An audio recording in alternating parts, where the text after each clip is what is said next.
Hello? Papapalitan ka ng eklakap. Bye-bye!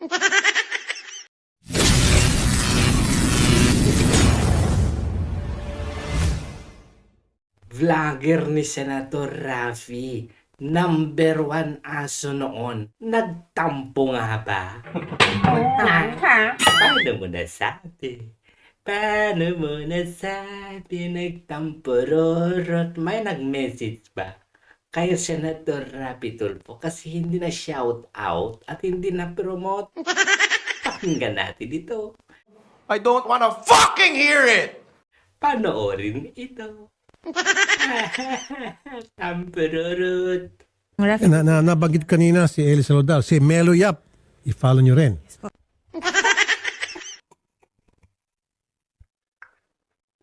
Prinamot si Eli Saludar. Nakalimutan si Meliap. Katapusan po na, Baglits. Katapusan po na. Ito na, nakikinita ko na. Mapapalitan ka na kasi basura ka naman. Pero yung ipinalit, balita ko, basura din ulit. Ano ba yan? Sino ba itong pinalit niya? Sino ba itong pinalit na bagong aso at tagahimod ng puwet ni Raffy Tulfo? Tingnan natin. Ito daw, ito daw, ito daw, ito daw. Meron po ako irerekomenda sa inyo. May ire-rekomenda? Sino yan si Raffy? Gamot ba yan? Baka bagong robos? Ito po, kuha kayo ng ballpen papel. Oh, kuha ng ballpen at papel. Baka ayuda yan. Oh, dinamihan ko na. Si Raffy, baka manalo ako sa ayuda. Ayuda ba yan? Ballpen check. Papel check. Ito yan. Ito, sulat mo. Oh, isulat. Sherry, isulat natin. Eli Saludar. Oops. Ops. May time ba yan? Eli.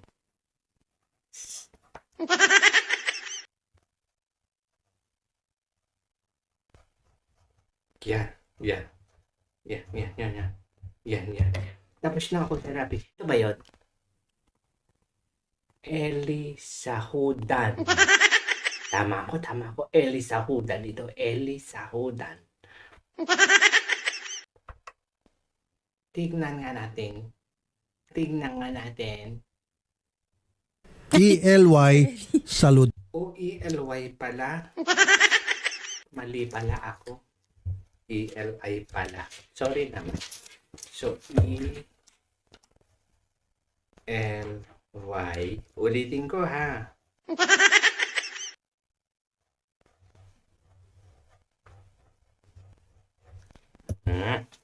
Off natin to. Kasi hindi nakikita. Tama na. Eli Sahuran. Tama ako, Eli Sahuran. May ayuda to sigurado. On na natin. Yan. Saludar. S-A-L-U-D-A-R. S-A. Ay, hindi pala Sahuran. Saludar. Saludar pala. Akala ko Eli Sahuran. Ano ba yan? Sino ba ito? Si Raffy, bagong tagahimon ng pet mo ba ito? Meron po siyang YouTube account. Supportahan po natin to, si Mr. Eli Saludar. Bakit naman kailangan suportahan ng Eli Saludar bago mong tagahimot ng pet ito? Napakagaling po ito. Dati po siyang O ba't kakanyang ka? Napakagaling po ito? Ano po? Bakit ba? Bakit pagaling? newscaster sa Net25. Dati po siyang station manager sa Bakit dati na? Bakit nawala na si Raffy? Anong nangyari? Bakit nawala? Kung magaling ka, mawawala ka. Tinanggal ka ba? Tinanggal ba ito? DZXL. Sa ngayon po, kolumnista po siya sa iba't ibang mga tabloid. Sa iba't The tabloid. Ano to? Tik-tik. Mga tik-tik, gano'n. ibang mga pahayagan. At napakagaling po na komentarista ito. Marami po kayo matututunan sa kanya. Bisitahin Gaya ng, sana naman nagsabi ka kung ano ang matututunan namin dito. niyo po yung kanyang YouTube channel, Eli Saludar. Eli Sahuran.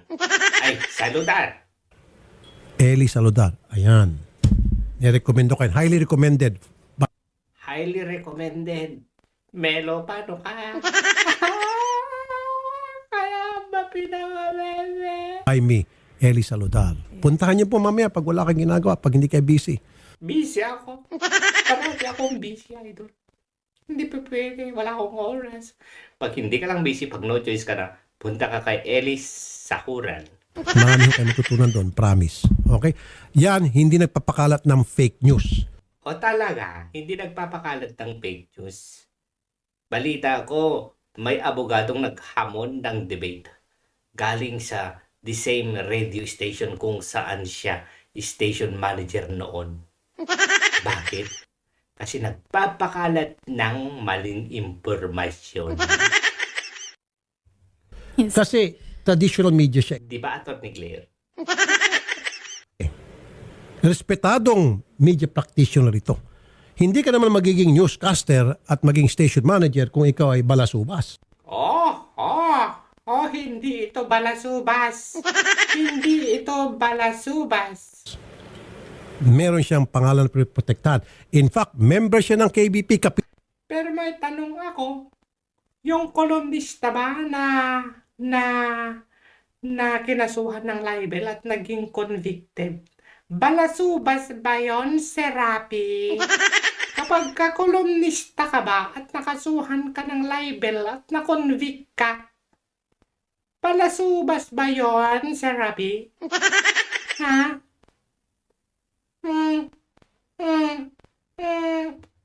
Pisa na broadcast sa Pilipinas. Member din siya ng yung National Press Club. Member din po ako. Suki card ng Palawan. Member din po ako ng SSS. Member din po ako ng Robinson's Card. Member din po ako ng Mall of Asia. Sulit card. Loyalty card. Dami niyang membro. Yan po. May silver button din ako. Hindi ako balasubas sa silver button. Kaya talagang kapanipaniwala ito. Kapani-paniwala. Pag siya ang nag-post ng content dyan sa YouTube, Dahil ikaw ang laman. Karamihan ikaw at pinapabango ang pangalan. Di ba nga may content yan na binabakbakan sa Atty. Libayan? Tagahimod ng puwet sa magkano kadahilanan. Ito ba yung sinasabi mo, Atty. Claire? Ha? The payroll man? 100% 100%. totoo at hindi fake news. Okay. Hindi fake news, pero hinamon ng debate para patunayang nagsisinungaling. Eli Saludar. Alright. Yan, magandang hapon po, Sir Eli. And ito Yun lang. Bye-bye, Melo. Papapalitan ka ng ekla ka. Bye-bye!